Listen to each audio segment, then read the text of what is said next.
You are sitting in a room that should be familiar, but something is wrong.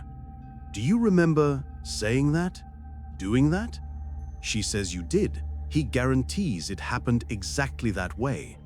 And you start to doubt, not them, but yourself. This feeling that your own mind is betraying you is not an accident. It's a weapon. And today, you will learn to recognize it before it's too late. Gaslighting. The name comes from a 1938 play where a husband manipulates the gas-powered lights in the house, and when his wife notices, he insists she's imagining things. Slowly, she begins to believe she is going mad. But the real horror isn't in the light. It's in the fact that it works. Gaslighting is the art of rewriting someone else's reality until they no longer trust their own perception. And the cruelest part? Those who suffer from gaslighting rarely realize it, because the first thing the manipulator destroys is your ability to trust yourself. Machiavelli taught us in our video on the 3 tactics for reading people's minds that words are missed, actions are a confession. But the gaslighter inverts this equation. He uses words not to communicate, but to erase the memory of actions. That never happened. You're overreacting. You always twist everything. Every sentence is a brick, and brick by brick, he builds a prison inside your own mind. Gaslighting doesn't happen all at once. It's a process, methodical, invisible, and it unfolds in 3 stages. Stage 1, the denial of reality. You confront someone with a fact. You said you would be here at 8, and the response isn't an apology, it's a rewrite. I never said that. You must have misunderstood. You always get things mixed up. In that moment, you hesitate because part of you knows you were right. But the other part, the part that wants peace, that wants to avoid conflict, begins to doubt. And that is where the crack opens. Stage 2, the disqualification of your perception. Now it's not just about the facts, it's about you. You're too sensitive. You're being paranoid. You need help. The manipulator has transformed your ability to perceive the truth into a flaw, as if the problem wasn't what he did, but the fact that you noticed. And here is the masterstroke. He isn't just denying reality.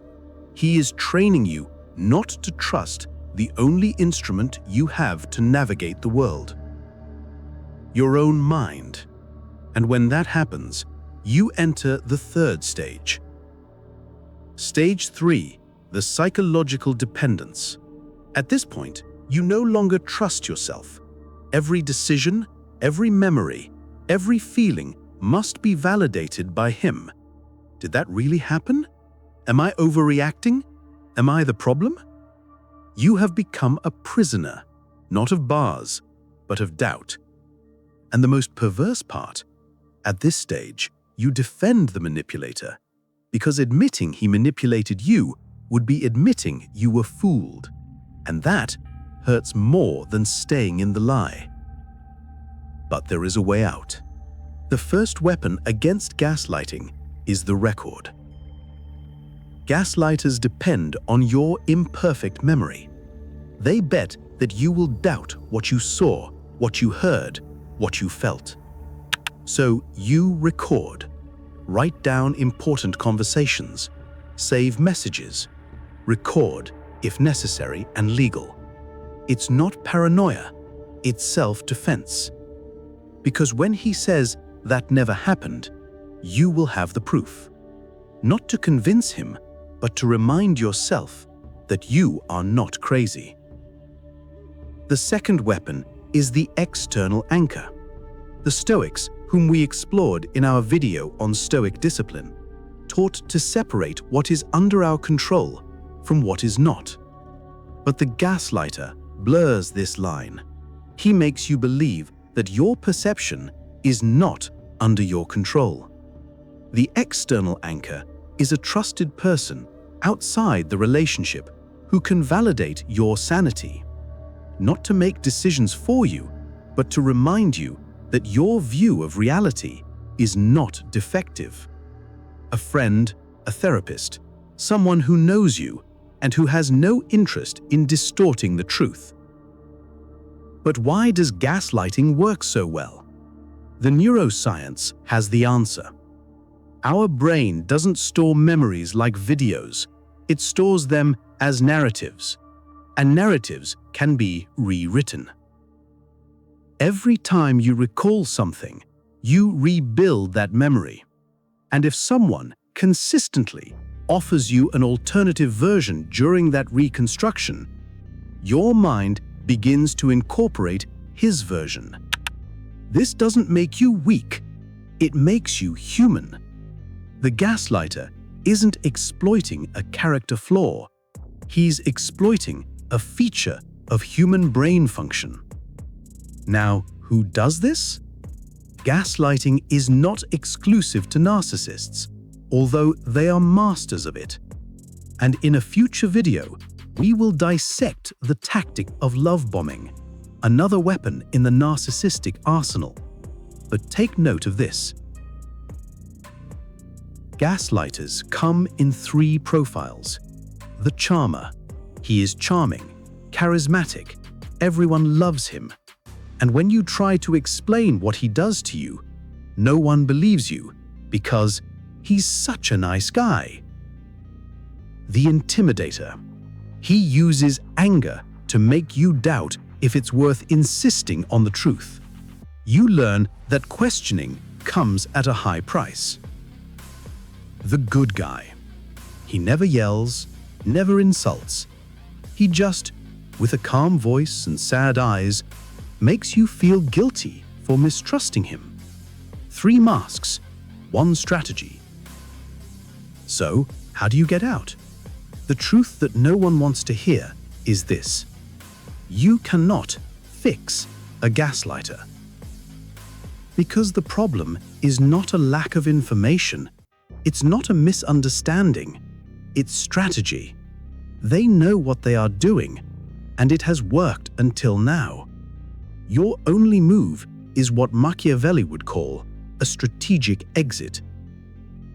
Not with drama, not with endless explanations. Silently, you rebuild the inner fortress that he tried to demolish. And then you leave. Because in the end, freedom is not convincing him that you are right. It's no longer needing his validation. Here is the final twist. When you understand gaslighting, something changes. Not just in the relationship with him, but in the relationship with yourself. Because you realize that if someone needed to make you doubt your own sanity to control you, it's because you, sane, were too dangerous. Your clarity was the threat. Your perception was his problem. And now that you know, you are not just free, you are unreadable, immune. If you made it this far, if you walked through every word and felt their weight, you are not just a viewer. You are someone who has decided no longer to hand over the control of your reality to someone else.